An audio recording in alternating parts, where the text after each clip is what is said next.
pendengar RRI, khususnya umat Buddha yang terkasih, Sukihoto, Namo Buddhaya. Perkenalkan, saya Arianto, dan ini adalah siaran perdana saya sebagai presenter. Hari ini kita ditemani Romo Yongris sebagai narasumber. Ya, bagi yang belum tahu, Romo Yongris ini baru saja diangkat kembali menjadi Ketua Permabudi Sulawesi Selatan. Permabudi itu Persatuan Umat Buddha Indonesia. Iya. Ya. Selamat menjabat kembali, Romo. Ya, Semoga makasih. Permabudi makin sukses, bersatu harmoni, Ya. tulus mengabdi. Makasih. Imlek tahun 2574. Ya. Dan saya rasa tema Imlek ini sangat sesuai dengan siaran hari ini. Ya. Mungkin banyak pendengar yang penasaran mengapa tanggal Imlek itu selalu berubah-ubah. Ya. Dan mengapa tahun ini 2574? Ya, betul.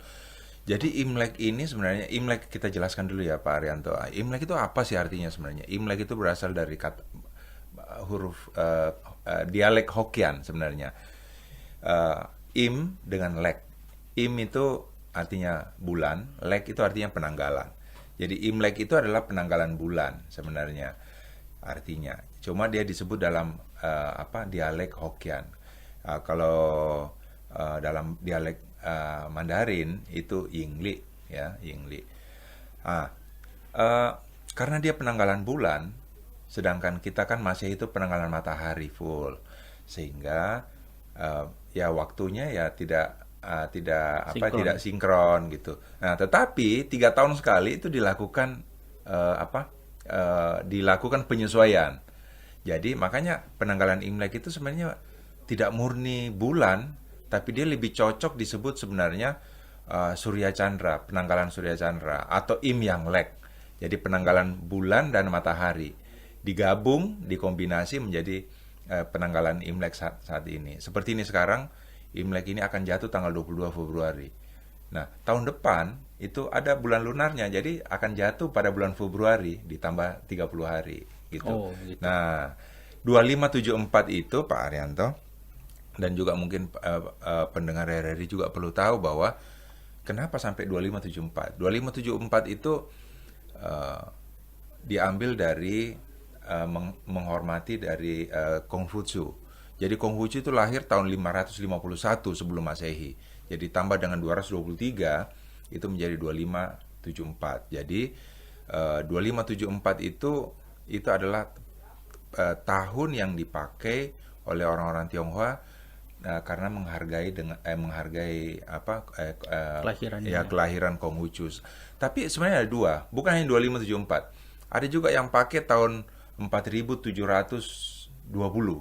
Karena 4720 itu adalah penanggalan Huang Tili. Dianggap bahwa peradaban orang-orang Tionghoa itu dimulai dari Kaisar Kuning Huang Ti itu. Nah, oleh sebab itu ada juga di Tiongkok menggunakan penanggalan 4720 gitu. Tapi yang manapun yang paling penting bahwa Imlek tahun ini adalah Imlek 2023 gitu. Ya. Ya. Tentu banyak pendengar yang cermat mengamati. Ya. Dengan makin meredanya wabah COVID-19 ini, betapa ramainya lagi persiapan perayaan-perayaan Imlek di kelenteng-kelenteng dan rumah-rumah ibadah agama Buddha di Indonesia pada umumnya dan di Makassar pada khususnya. Jadi sebenarnya apakah Imlek itu hari raya umat Buddha atau bukan, Romo? Ini juga menjadi satu kadang-kadang menjadi perdebatan dalam masyarakat kita. Ini Imlek perayaan agama apa budaya gitu. Jadi jauh sebelum Konghucu lahir ya, Konghucu anggaplah pendiri agama Konghucu. Jauh sebelum Buddha lahir tahun 543. Konghucu lahir tahun 551 ya, sebelum Masehi ya. Buddha lahir tahun 623 ya. Konghucu lahir tahun 551. Jadi jauh sebelum Buddha lahir, Konghucu lahir. Sebenarnya tradisi perayaan Imlek itu sudah ada. Nah, jadi ya kalau dihubungkan dengan agama, ya semua agama itu bisa merayakan budaya merayakan Imlek itu. Jadi teman-teman kita yang Kristen juga merayakan Imlek sepanjang dia itu adalah orang-orang Tionghoa. Jadi perayaan Imlek itu adalah perayaan lebih bersifat budaya, dirayakan oleh orang-orang Tionghoa di seluruh dunia, apapun agamanya, dimanapun negaranya, gitu. Ya, banyak sekali.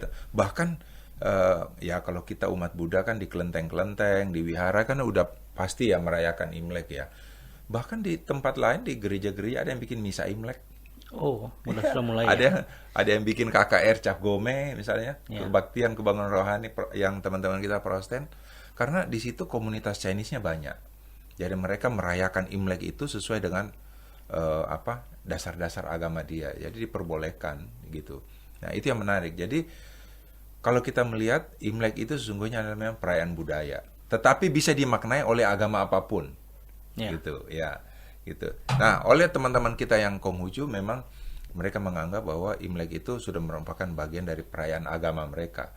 Nah, tapi oleh umat Buddha, karena umat Buddha kebetulan ya, umat Buddha yang ada di Sulawesi Selatan ini atau beberapa kota lain itu kebanyakan orang Tionghoa. Jadi mereka merayakan Imlek itu dengan cara-cara Buddhis, dengan cara-cara agama Buddha, Ya. gitu. Tapi tetap Imlek itu adalah perayaan tradisi, Oh. gitu. Jadi bisa juga kita lihat bahwa negara-negara Buddhis lain, misalnya Sri Lanka, yang notabene-nya bukan Tionghoa, mereka tidak rayakan. Enggak. Jadi Sri Lanka, Thailand, ya nggak rayakan Imlek, Iya. karena mereka memang bukan orang Tionghoa, gitu. Termasuk di Jepang. Jepang juga banyak Buddhisnya, tapi Jepang ya sekarang tahun barunya dia itu adalah 1 Januari. 1 Januari. Dan memang Pak Arianto, Imlek itu adalah sebenarnya perayaan pergantian tahun.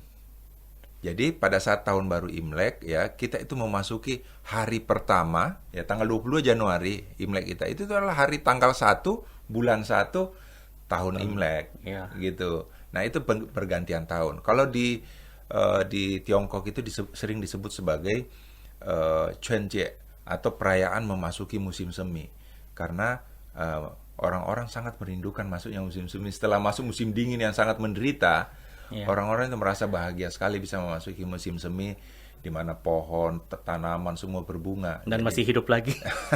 Dan mereka sangat merindukan sekali kan itu. Iya. Karena ya kehidupan cuaca paling bagus di saat musim semi. Dan oleh sebab itulah mereka merayakan itu dengan sangat ceria, meriah ya, itu. Jadi itulah sebenarnya mungkin makna perayaan Imlek itu ya, Romo. Ya, betul. Jadi itu sebenarnya perayaan pergantian tahun ya, Ya. memasuki musim yang baru. Dan tanggal 1 bulan 1 tahun ini, Imlek tahun Ya. ini itu kita memasuki tahun kelinci air. Oh, Gitu. penasaran juga bagaimana modelnya itu kelinci air. Itu panjang, bisa satu semester itu dibahas. Iya, mungkin kita bahas di lain kali waktu. Ya. Yang saya amati perayaan Imlek ini biasanya lumayan lama ya, hampir 2 pekan, tidak Betul. seperti Tahun Baru Masehi. Ya, Jadi dalam waktu selama itu kegiatan-kegiatan apa saja yang dilakukan sehingga harus dirayakan selama itu? Betul, Pak Arianto. Jadi orang-orang Tionghoa itu dalam tradisinya merayakan Imlek itu 2 minggu. Tanggal 22 Imlek itu mulai dirayakan sampai dengan tanggal 5 Februari. 5 Februari itu disebut sebagai hari terakhir perayaan Imlek atau disebut Cap Gome.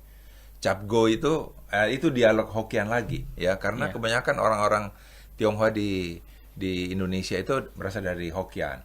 Jadi mereka pakai dialog Hokkien.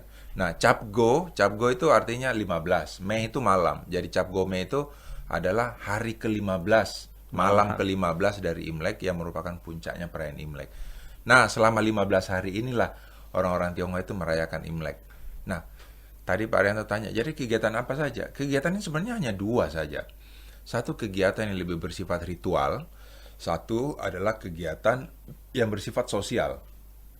Nah, kegiatan semua ini ya, itu intinya adalah bagaimana yang orang-orang Tionghoa itu menunjukkan bakti, xiao. Jadi dalam filosofi orang-orang Tionghoa, manusia itu baru disebut manusia yang baik kalau dia punya rasa bakti, baik kepada keluarga, kepada leluhur, kepada negara, kepada bangsa, dan juga bakti kepada masyarakatnya. Nah, apa yang dilakukan? Nah, ini yang menarik. Jadi sebenarnya sebelum hari Imlek tanggal 1 bulan 1 itu atau yang tanggal 22 Januari itu, sebenarnya dari bulan Desember itu kan sudah dimulai persiapan Imlek. Bersih-bersih, Nah, pasang bersih-bersih, lalu macam-macam. orang-orang bikin onde-onde gitu ya. Ya. Lalu orang sembahyang ke Dewa Dapur karena dianggap bahwa setiap akhir tahun Dewa Dapur ini harus Kembali kembali melapor ke Tuhan katanya ya, ke Raja kegiatan Dewa apa saja ya. kita yang Apa- lakukan. Ya, apa saja karena kenapa harus Dewa Dapur ya? Dipercaya karena dianggap bahwa Dewa Dapur inilah ini yang mengetahui banyak mengenai kehidupan kita dalam keluarga. Rumah tangga Karena semua. di dapur itu apa yang kita masak di situ, apa yang kita makan dan apa yang kita omongin ya kadang-kadang di dapur. Nah, itulah semua dilapor ke situ. Sampai pada tanggal itu kan orang biasa bikin kue keranjang. Iya. Itu untuk memberikan persembahan kepada Dewa Dapur gitu. Supaya bicara yang baik-baik saja, yang manis-manis. manis gitu. Betul. Nah, itu sudah dimulai dari tanggal itu. Dewa Dapur itu mulai tanggal bikin onde-onde juga. Nah, apa yang dilakukan mulai pada hari Imlek itu? Yang paling pertama ada ritual. Ritual itu upacara untuk menghormati leluhur yang sudah meninggal. Ya, itu bentuk bakti. Jadi baktinya orang-orang umat Buddha itu bukan hanya kepada orang yang hidup saja, tapi orang yang sudah pernah berjasa dulu, walaupun sudah meninggal. Itu yang Kita pertama. diingat kembali. Ya, jadi kakek, nenek yang sudah meninggal. Nah, itu kita adakan penghormatan di rumah dengan cara tradisi masing-masing. Kalau dia Buddhis ya dengan cara Buddhis, dia Kristen mungkin dengan cara Kristen gitu. Nah, lalu ritual itu berlangsung selama 15 hari kan. Ya. Nah, yang paling kita sering ingat, Pak Rianto masih ingat bahwa di hari ke-8 Ya, orang bilang sembahyang meja tinggi. Sembahyang meja tinggi itu mejanya harus tinggi supaya sedekat mungkin dengan Tuhan katanya. Iya. Gitu ya. Jadi kita kadang-kadang ini ingin memahami alam semesta ini dengan cara manusia. Jadi kalau dianggap Tuhan itu sebenarnya tinggi sekali, jadi dibikinlah meja setinggi-tingginya. Tetapi sebenarnya pemahaman yang benar itu adalah bahwa Tuhan itu sebenarnya ada di hati kita, di mana saja. Tapi yang paling penting bahwa kalau kita ingin menghormati alam semesta itu ada di hati kita dalam bentuk mikrokosmos gitu ya. Kita harus menghargai alam itu dari hati kita sendiri. Nah, lalu terakhir kan Cap Gome. Iya. Cap Gome itu disebut malam penutupan perayaan Imlek, puncaknya Imlek. Orang-orang juga ke kelenteng, sembahyang di rumah, orang-orang berkumpul gitu. Hari terakhir. Hari terakhir. Nah, yang paling penting sebenarnya di perayaan Imlek itu adalah malam Imlek yang disebut dengan reunion.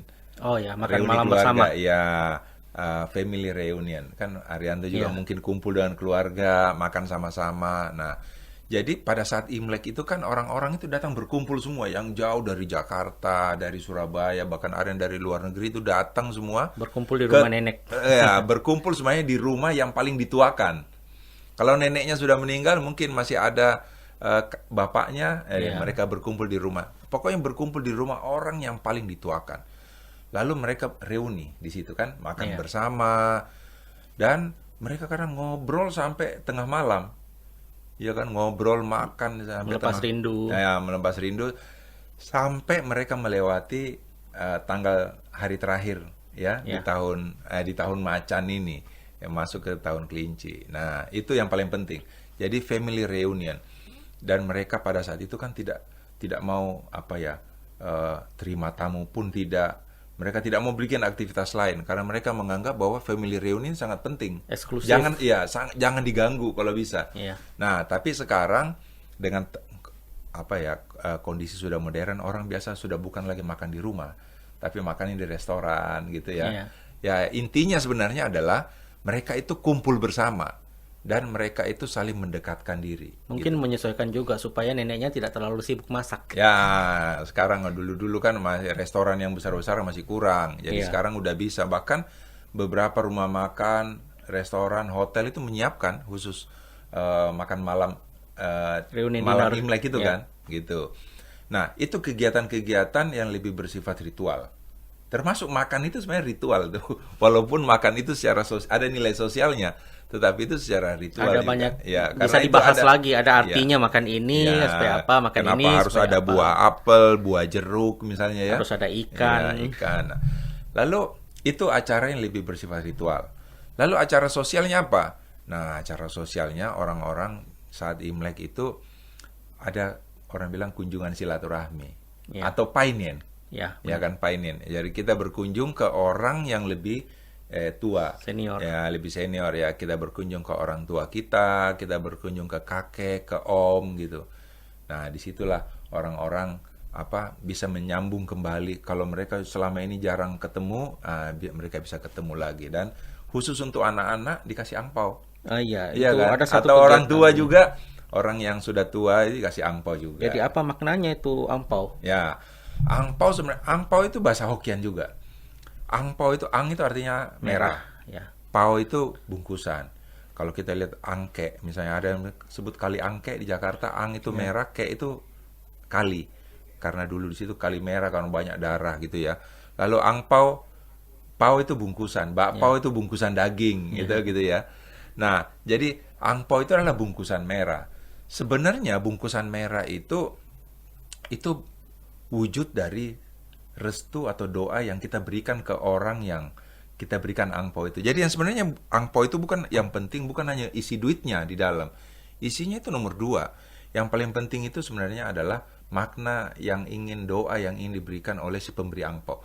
Makanya kalau kita lihat angpau itu, Pak Arianto, di situ ada gambar-gambarnya macam-macam. Ada yang kadang kita lihat gambar perahu gitu ya. Itu menunjukkan bahwa kamu ini harus bagaimanapun juga beratnya perjalanan hidup ini, kayak di lautan kita harus tetap tabah seperti laut. Ada kadang-kadang gambar bambu ya, bahwa mengharapkan bahwa mudah-mudahan kita ini punya hidup selalu lurus ya. Jangan sampai hidup dengan banyak kecurangan gitu ya, hidup lurus. Berharap bahwa kita hidup penuh manis-manis gitu ya. Ada kadang-kadang buah panjang umur, ada ya. Benar. Apa namanya itu? Buah tau. Buah tau ya, buah tau itu buah panjang umur. Jadi sebenarnya di dalam bungkusan Imlek itu penuh makna, dan disitulah bentuk doanya kita untuk yang kita berikan. Sangat disayangkan sekarang sudah mulai ditukar ya, diganti dengan Mickey Mouse, Ipin Upin. Itu. Nah, itu sebenarnya karena orang tidak memahami maknanya. Jadi kalau angpau dikasih gambar Mickey Mouse, dikasih gambar Power Ranger, maknanya kurang. Iya. Jadi memang ya, tapi itu tetap simbol ya. Simbol yang kita perlu maknai sebenarnya, yang harus kita tahu bahwa apa yang ada di doa orang yang memberikan ke kita. Jadi kalau kita yang diberikan angpau, jangan langsung lihat dulu isinya. Lihat bungkusnya. Lihat bungkusnya dulu, apa bungkusnya. Jangan langsung dilihat uangnya berapa nih gitu. Ya, gitu Pak Arianto. Jadi angpau ini bukan hanya di saat Imlek saja, tapi angpau juga itu kita kasih juga pada saat orang pernikahan.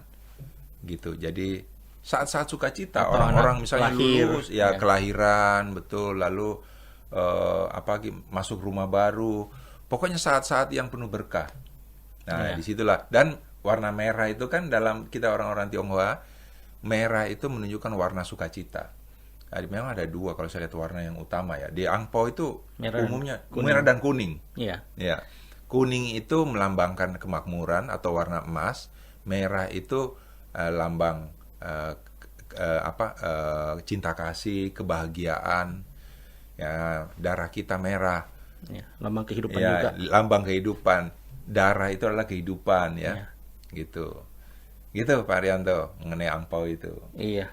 Terima kasih sudah memberitahu kita, mengupas makna dan tujuan dari merayakan Imlek ini. Ini saya juga ada lihat di iklan-iklan tentang Japa Joka Cap Gome 2023 yang akan diadakan tanggal 5 Februari 2023 tahun ini. Katanya dari petang hingga malam, berpusat di Jalan Sulawesi. Betul Pak Arianto. Apa itu termasuk kegiatan Imlek juga? Betul. Jadi tanggal 5 Februari itu kan hari terakhir Imlek. Itu ya, kita sebut puncaknya Imlek lah ya. Nah, pada tanggal 5 Februari itu salah satu kegiatan sosial yang dibuat itu, kan sebenarnya kegiatan sosial ini banyak. Saya lihat ini dalam minggu-minggu terakhir ini orang-orang sudah rayakan misalnya mereka berkunjung ke panti asuhan, mereka berkunjung ke orang-orang yang sangat membutuhkan, bagi-bagi angpau, bagi sembako gitu. Itu sangat bagus sekali. Itu kegiatan sosial. Nah, kita khusus di Makassar, setiap tahun ya sebelum pandemi ya, itu setiap tahun kita selalu rayakan Cap Gome yang namanya Japa Joka Cap Gome. Berasal dari 3 kata nih, Japa, Japa itu bahasa Makassar, Joka itu bahasa Bugis, dan Cap Gome itu ya bahasa Mandarin ya. Jadi ada 3 budaya yang kita Satukan. ya kita satukan di dalam kegiatan itu. Jadi kegiatan ini sebenarnya di Jalan Sulawesi itu kan ramai pada saat Cap Gome. Orang-orang berkunjung ke kelenteng. Nah, kita gunakan momen itu untuk bikin pasar malam. Jadi sebenarnya kegiatan ini lebih bersifat pasar malam sebenarnya. Di mana orang-orang bisa saling ketemu gitu. Jadi yang mungkin tidak sempat ketemu di rumah, mungkin di saat hari terakhir Imlek masih bisa ketemu di situ. Iya. Gitu. Jadi apa gunanya kita buat kegiatan itu? Kegiatan itu kita buat sejak tahun 2000 sebenarnya. Jadi sudah 22 tahun. Nah, ini mudah-mudahan tahun ke-23 kita buat. Tujuannya yang satu, kita ingin bagaimana orang-orang Tionghoa dengan etnis lain itu bisa berinteraksi secara sosial di tempat itu. Jadi mereka itu bisa saling mendekatkan diri di situ. Itu yang paling penting. Jadi sebenarnya tidak ada lagi sekat antara orang Tionghoa dengan, yang penting tempatnya tepat. Gitu. Waktunya tepat. Ya, waktunya tepat gitu. Nah, itulah yang dibuat. Mudah-mudahan ya kita sangat berharap sekali para pendengar RRI bisa sampaikan ke keluarga dan ke kerabat, teman-teman semua, tanggal 5 Februari mulai dari pagi sampai malam itu acara kita buat di Jalan Sulawesi antara Jalan Riburane ya, depannya pas kantor RRI, Iya. sampai di Jalan Lembeh itu jalanan akan ditutup.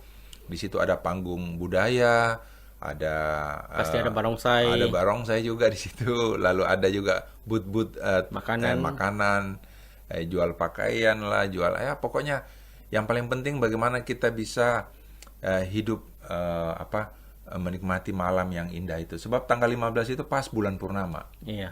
Ya. Dan juga mungkin bagi yang ingin berkunjung ke kelenteng-kelenteng itu akan ada di open house gitu. Jadi mungkin sembarang orang bisa masuk ya. Ya, jadi itu tidak perlu pakai karcis masuk.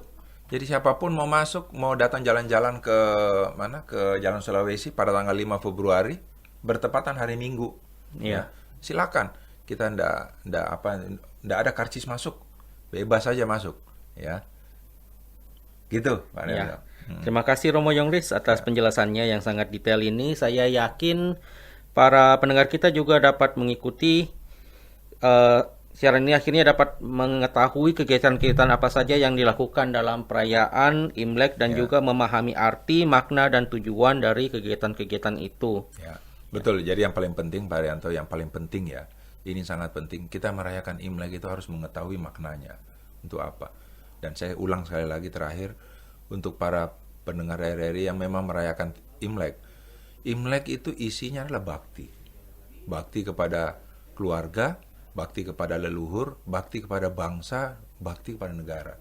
Silakan kita menunjukkan rasa bakti kita itu dengan cara dan budaya atau agama yang kita anut. Jadi kalau kita sebagai Buddhis, kita mungkin rayakan berdoa di wihara.